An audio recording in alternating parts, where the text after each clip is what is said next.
Welcome to the Big O Show on the Overreaction Sports Network, powered by Believe. Still the same damn kid from Oklahoma, same old dreams hanging off my shoulders, wishing and waiting on a shooting star for all to see.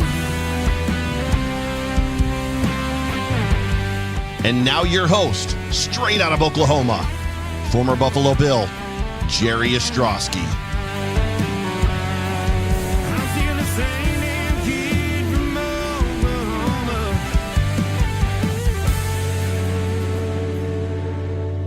Oklahoma. Welcome everybody. It is Thursday night, 8 Eastern, 7 Central. That can only mean one thing here on the Overreaction Buffalo Sports Network, powered by Believe. It is time for the Big O Show as we break down this week's Buffalo Bills matchup. The 10-2 Bills go to LA, SoFi Stadium, 4:25 Eastern, 3:25 Central, as they take on the 6-6 Los Angeles Rams. A game that I think is a little bit dangerous for the Buffalo Bills. We'll talk a little bit about it as we go through the show today. Of course, the Bills are a 4-point favorite.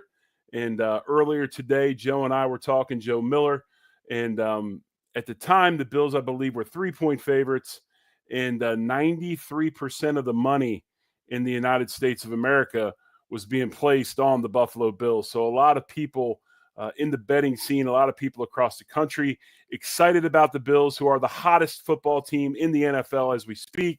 And again, that point spread, Bills -4, over under is 49.5. So we're looking forward to that game. And as we do, before we get to my friend, he hasn't been on for the past couple of weeks, but Dr. Brad Bowen joins us today. We'll bring him in a moment. But real quick, some of the particulars of this matchup. And you look at points scored per game. The Buffalo Bills have moved up into second. They're ranked second in the NFL at 29.6 a game.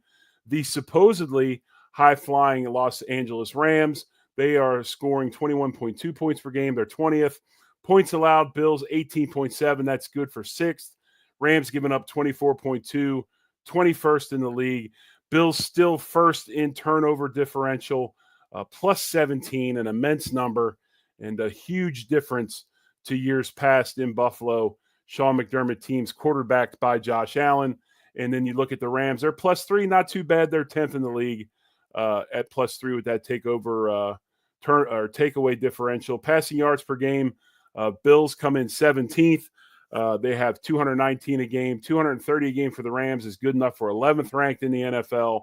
And then you look at rushing yards per game. Bills 127, good for 11th in the NFL. The Rams, they come in rushing yards per game at 26th in the league at 100 even, an area that they would like to get better at, but have over the past couple of weeks. We'll talk about that as we move into our matchups, our keys of the game. We'll talk about that rushing game of the Rams and the Bills as well. Defensive passing yards per game, Bills giving up 199. That's 8th in the league. Rams 215 for 15th in the league. Then defensive rushing yards per game given up. Buffalo getting better, giving up 121 a game. They're 18th in the league. And the Rams, they are giving up 144 yards rushing a game. That is good enough for 28th. And last week, as the Bills took on the 49ers at home in Highmark Stadium or at Highmark Field, we saw something that, well, as we say all the time with Josh Allen is the first to do this or the first to do that. Josh Allen, the first quarterback, 8th player in the NFL, but the first quarterback in the NFL to throw for a touchdown, run for a touchdown, and also receive a touchdown. Obviously, a bit of a technicality, but it was a receiving touchdown nonetheless. As we move into the injuries for this Week 14 matchup between the Rams and the Bills, Rams pretty healthy. They have a few guys. This report as of Wednesday, yesterday, Alaric Jackson, the tackle, did not participate. He has a foot injury. Cooper Kupp did not participate.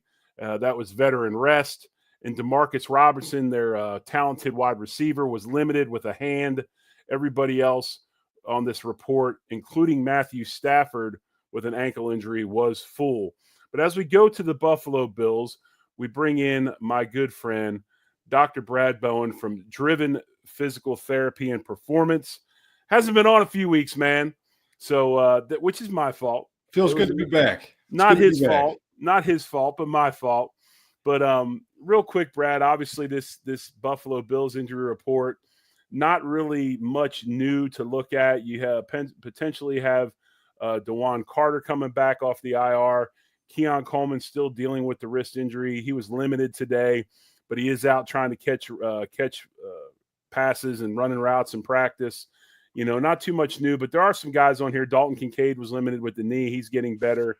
Nothing from Matt Milano, as he played extensive minutes in that 49ers game after being on the shelf for quite some time. But we do have a few names on here that we can get into. Let's talk a little bit about Tyler Rapp first with the neck and the shoulder.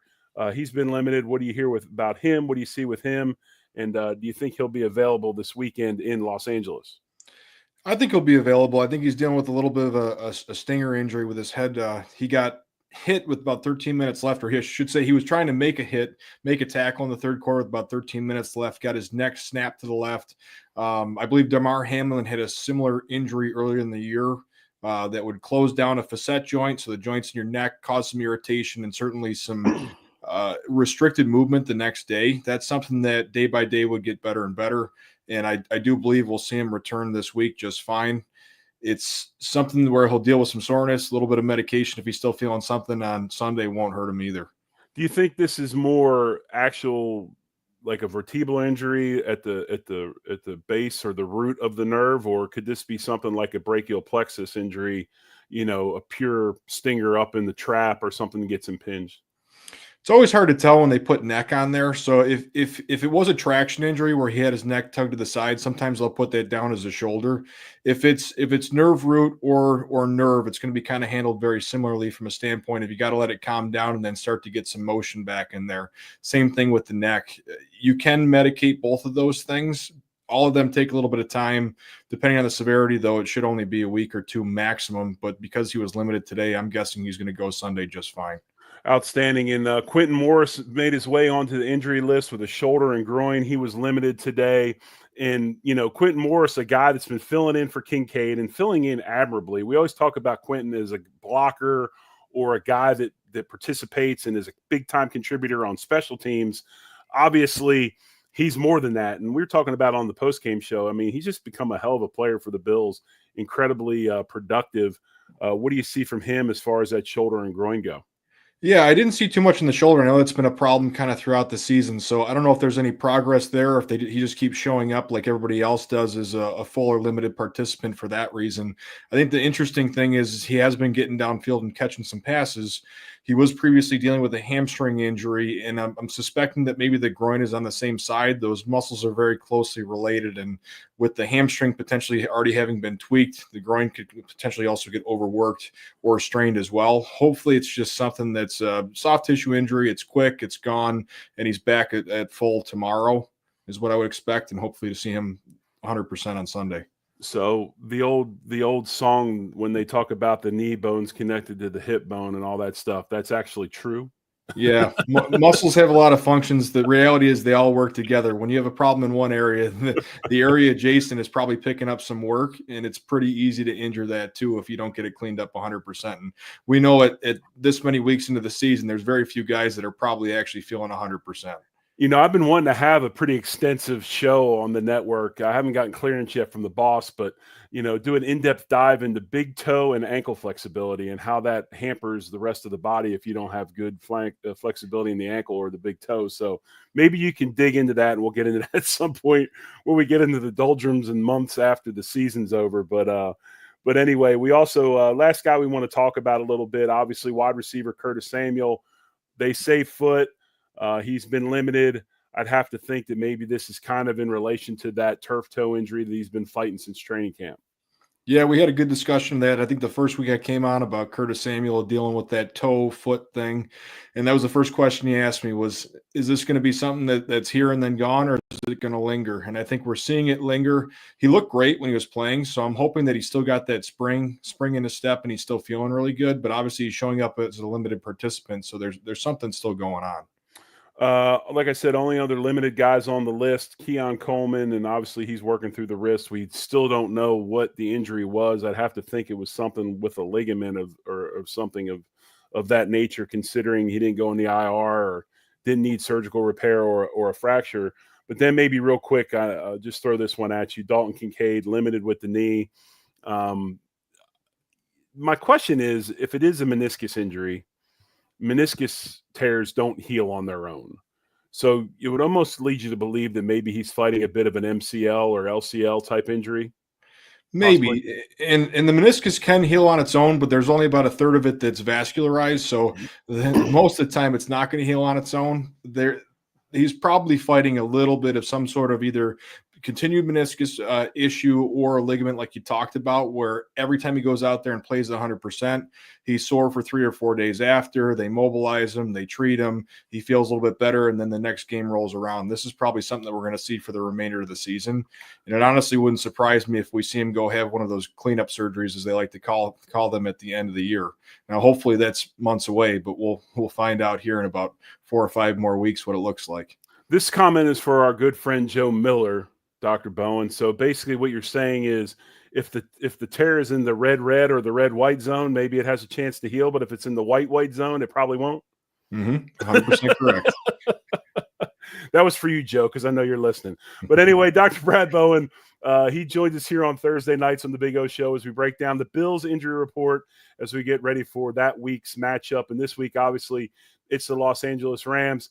And Dr. Bowen is extremely busy right now. His clientele base is blowing up as we speak. But real fast, if you're out there, if you've got an injury, you got something you want to work on, if you're a weekend athlete, if you're a heavy golfer and you want to work on your back, flexibility, strength, things like that, Dr. Bowen, let everybody know where they can get a hold of you and then come out and see and get those things taken care of. Awesome. Thanks, Jerry. My phone number is 716-341-9694. And you can find me on my website at drivenptperformance.com. He's Dr. Brad Bowen here on the Big O Show exclusively, man. We appreciate you as always, and we'll get you back on next week. Thanks for having me, Jerry. Go Bills. All right, go Bills. He's Brad Bowen. We are blessed to have him on with us every week. And like I said, the last couple of weeks, I had some crazy scheduling issues. So he was not able to come on. Was not his fault, was my fault.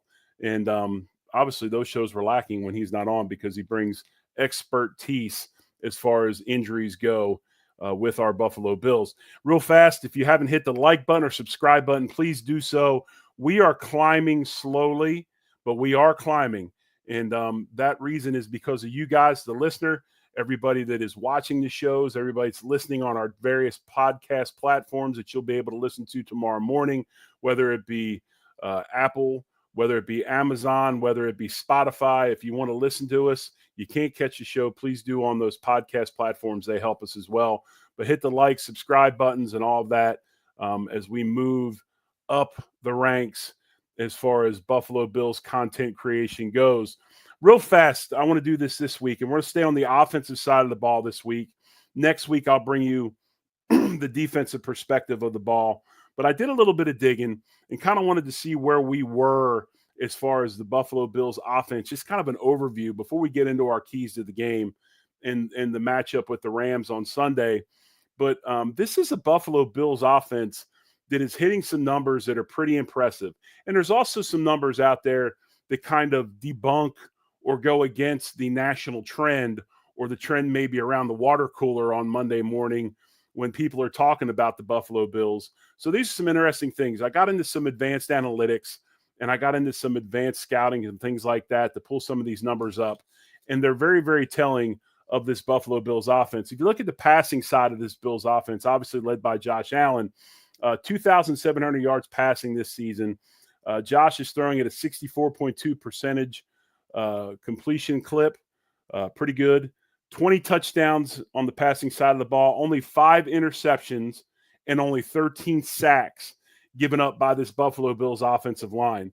I didn't get way into the pressure numbers. I got a little bit of that as we move forward.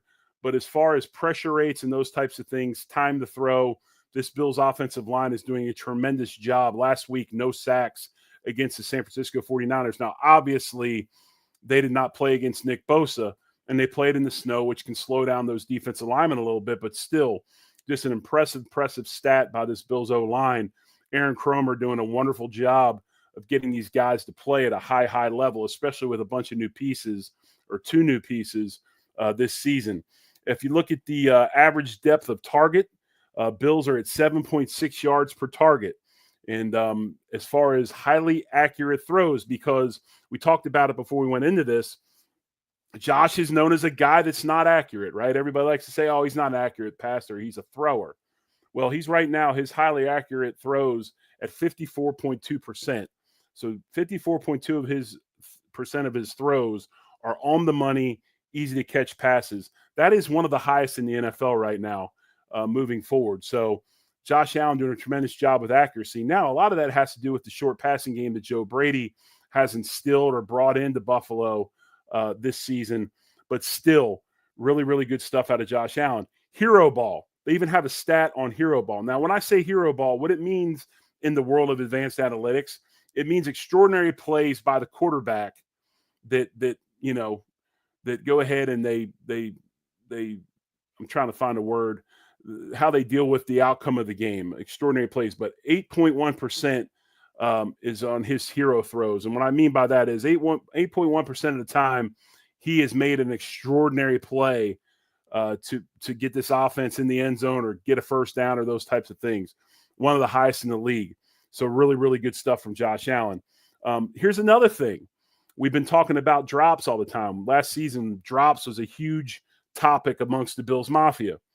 Right now, this season, Bills, with a totally revamped wide receiver room except for Khalil Shakir, 3.1% drop rate, one of the lowest in the NFL. So that wide receiver room, while maybe we haven't had quite the explosive plays that we wish, they have been incredibly productive. They're not putting the ball on the ground. They're catching the football, and they're doing that. And like I said, their drop rate is only 3.1%. And here's another thing, and this is something that is interesting. The RPO game out of this offense is at 5%, one of the higher percentages in the league. So they are running a bunch of RPOs as far as this offense goes. And finally, this offense being really good in the red zone.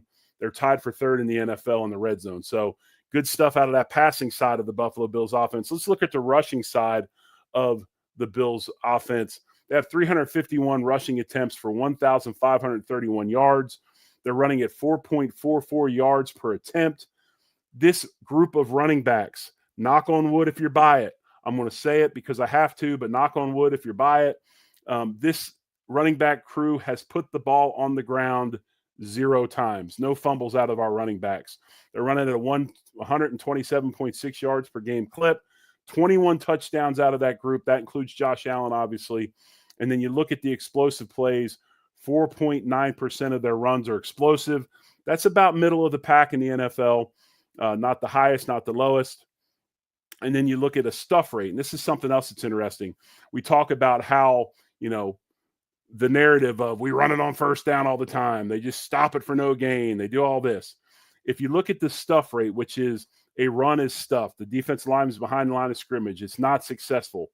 Bills 41.2% stuff rate in the league this year, near the lowest in the NFL. So this offensive line is doing a great job of getting positive yards on every run. If you look at the style of runs that they call, and if you want to learn more about these runs, watch John's show on Monday, Off Tackle with John Fina. He does a tremendous job explaining the zones, explaining gap schemes, all that kind of stuff. Buffalo Bills, they run the zone or zone schemes 41.4% of the time. Gap schemes, which is somebody's blocking down, somebody's pulling and kicking out, 39.4% of the time. They have a 54.5% success rate running the zone, and they've got a 48.5% success rate running gap schemes. So big time stuff out of this Buffalo Bills offense. And if you take any of that stuff, what you can do is this. It just shows why they're one of the leading scoring offenses in the league. But it also shows you there's some areas where there's a narrative that this Bills offense is not good at it, but yet they are. And that is an area that I believe advanced analytics and some of these things are really, really good at, because you know how I feel about advanced analytics. At some point in time, you got to trust your gut, you got to trust your brain and go with how you feel. You just can't call plays or make decisions specifically based on analytics. Now, I do think that Sean McDermott is a student of analytics. I think his other coaches are students of analytics, but this season, more so than any other season, and I think you see it in the way that Sean McDermott is coaching, and to not have him on a list as far as a possible candidate for Coach of the Year in the NFL, to me, is absolutely silly. But it's showing me his decision-making, that he's not relying so much on analytics in his decision-making, and that he's actually using his gut a little bit and making decisions moving forward. So that's a little bit about the offense. Next week, we'll break down the defense, and we'll get into some of that advanced analytics with them. But just something I've had a chance to look at, and I thought maybe it'd be cool to drop to you, Bills Mafia, and kind of give you an overview of some of the things this offense is doing and why they have been so successful. But that leads us to this, our keys to the game. We have 5 keys to the game every week. And again, if you're just tuning in, this is the Big O Show on the Overreaction Buffalo Sports Network, powered by Believe. Hit the like, hit the subscribe, and as we climb up to the numbers we want to be at. And again, we thank you, because we're climbing because of you guys. You're listening, you're watching, and we appreciate you as always. But keys to the game is the Bills head out to L.A. to play a 4:25 game Eastern time against the L.A. Rams. We talked about it earlier. Buffalo Bills are 4-point favorites. I believe the over/under is 47. I kind of joked about it on the Beach show on Tuesday. We're talking with Howard Simon, and he said, "Hey, talk about keys to the game," and Joe brought it up, and I was like, I'd say probably the biggest key to the game this weekend is Josh is going to L.A. Josh has a house out in California, and I believe his fiance's out there, so we need to make sure that Josh isn't hanging out there. He's hanging out at the team hotel getting ready for the game the next day. But anyway, I digress. I thought it was kind of funny. But my first key to the game is such. We have to stop the explosive plays of the LA Rams. LA Rams aren't particularly a great grinded-out running team, but they do have a big-time veteran quarterback in Matthew Stafford, and they have a receiving core that if we had this receiving core, we'd be pretty happy. Cooper Kupp, they got Nacua, they got Robinson, they got Atwell. They've got a lot of weapons at wide receiver, and we have to stop explosive plays. And this is something that this defense actually does well, and it plays into our strength. We got Christian Benford. We also got Douglas on the other side. Our safeties are playing at a high level. Hopefully we get Taylor Rapp. No, if Taylor Rapp cannot play, we will not see Micah Hyde. All right, he's in the long play for this one. He's there in case we need him heading into the playoffs. But when you look at this Bills team, they are good at playing against teams and limiting explosive plays. So they play that deep cover 2. They play the middle linebacker, Terrell Bernard, deep in the middle of the field. Now you got Milano back, who's really good with coverage. And you look at the LA Rams, they got their tight ends, they got Allen Davis and the likes. So Milano is probably going to be involved in that.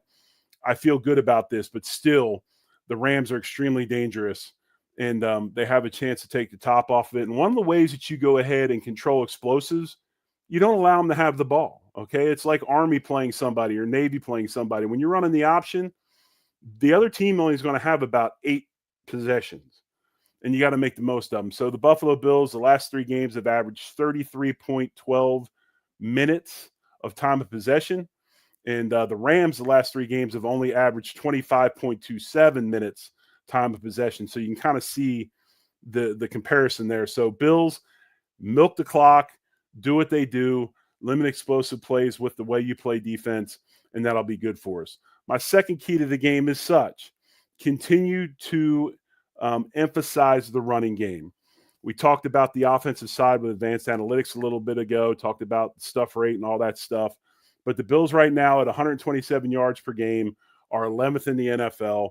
The Rams, as we talked about earlier, are giving up 144 rushing yards a game. That puts them at 28th. And last week kind of was almost, I don't want to say a coming out game for James Cook, but James Cook was only averaging about 57 yards a game up until last week.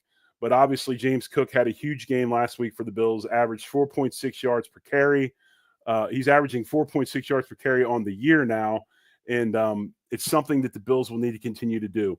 Even if you only get 1 or 2 yards on first down, folks, it's still important. And what's funny is if you look at these analytics, 78% of the time, the Bills are gaining less than 5 yards on first down runs or on their runs. I mean, it's 78% of the time. So it's not like they're just blowing it out of the gate all the time. But there's a reason why you need to do this. It sets things up. And the other deal is this: when you have a team getting up 144 rushing yards a game, and you've got a 6'5" freak taking the snap every play in the offensive backfield and Josh Allen, this is a week you can get Josh Allen involved.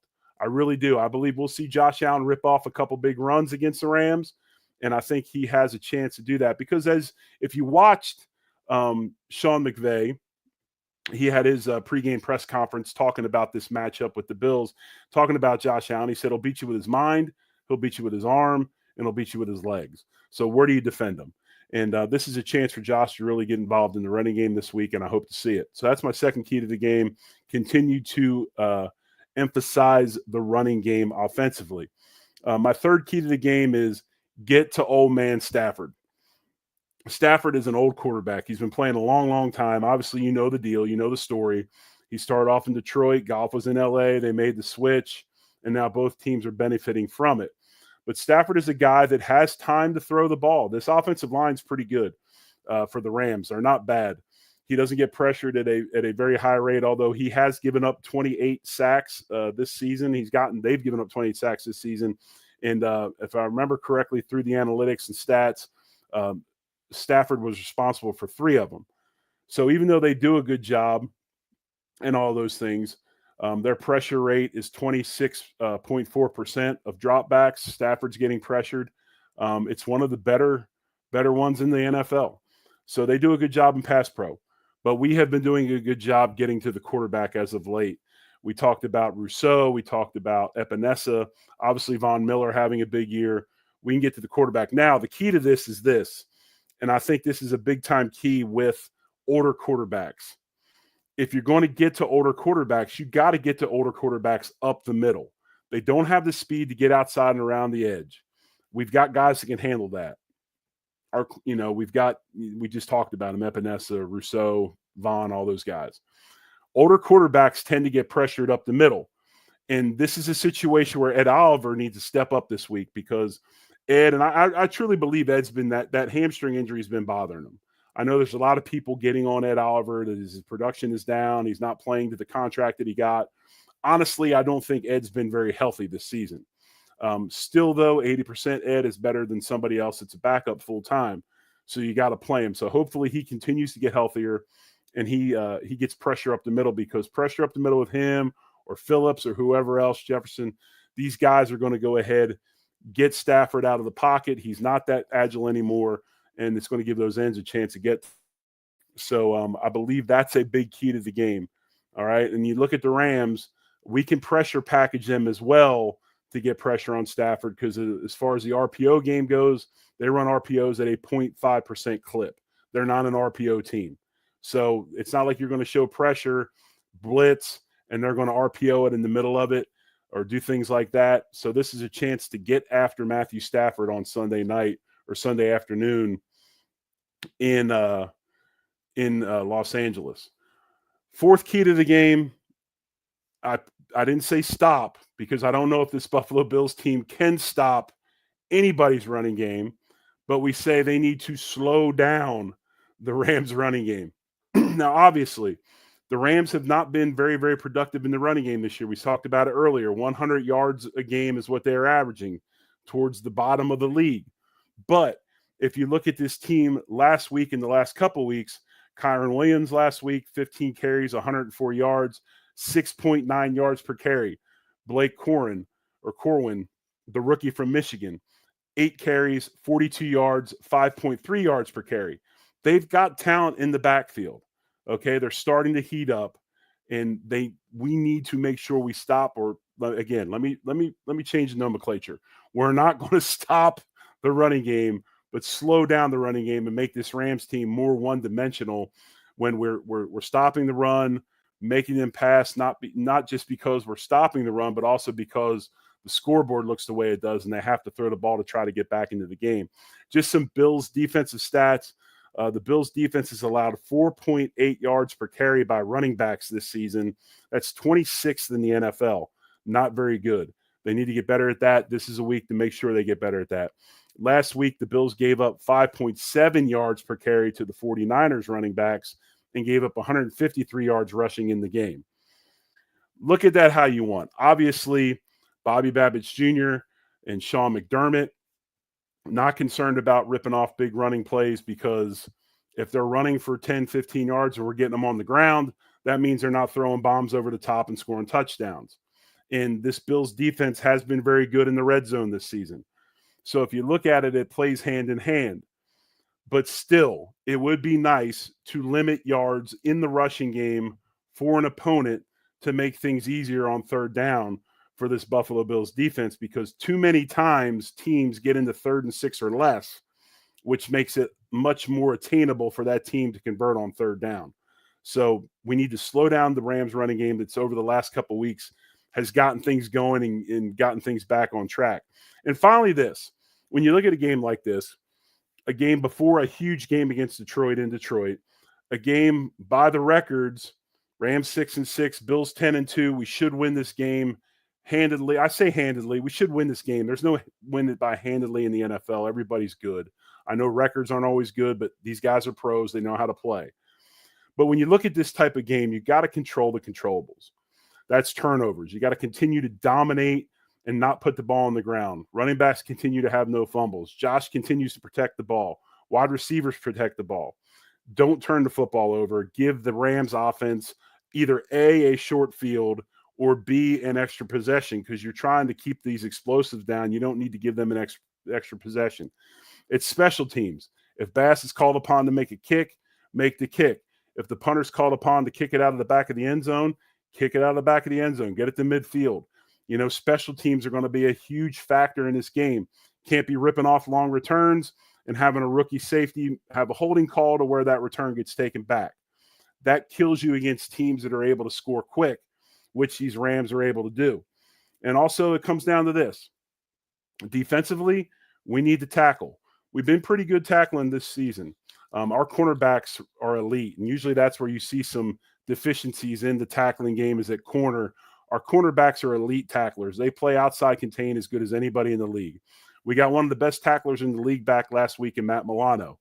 He's just going to get better and better as the season goes along. Bernard, great tackler. If Williams comes in, he gets people on the ground. Our safeties have played at a high clip as far as getting people on the ground. Rapp is a good tackler. DeMar Hamlin gets better and better every game. And probably one of the most surprising things going on in the league, which is his maturation as a free safety in the NFL. So we have to tackle as well. And again, that falls under control the controllables. Those things that you work on since you were in 7th grade playing football and your dad was coaching you or your gym teacher was coaching you, and then you worked on it in high school, you worked on it in college, and now you work on it in the league. So those are my 5 keys of the game. Stop the explosive plays of the Rams, continue to emphasize the running game as far as the Bills go, get to old man Stafford, get that pass rush cranked up, slow down the running game of the Rams. It's been rejuvenated over the last couple of weeks, and control the controllables. So it should be a good game in LA this weekend. Let's take care of business and get on the next week where we really have another true litmus test for this 10-2 Buffalo Bills team when we take on the Detroit Lions. But first things first, we got to beat the Rams in SoFi Stadium. So I'm the Big O, and this is the Overreaction Buffalo Sports Network. You're listening to the Big O Show, which is always Thursday night, 8 Eastern, 7 Central. And we are powered by Believe. Hit the like button. Hit the subscribe button as always. Folks, we appreciate you as we climb to where we want to be. And it's because of you guys. And I know I say it all the time, but I truly, truly mean it. We really appreciate what you're doing for us, and thank you so much. We love bringing you content every week on our beloved Buffalo Bills. So as always, folks, we'll catch you next week. We'll see you at the Overreaction postgame show on Sunday. Obviously, Fina on Monday with the Off Tackle Show on the Beat Tuesday. Hump Day Hotline Wednesday. I'll be back on Thursday. And then tomorrow, the If These Walls Could Talk boys will be on. So as always, folks, thanks as always. Hit the like, hit the subscribe. Much love. Go Bills.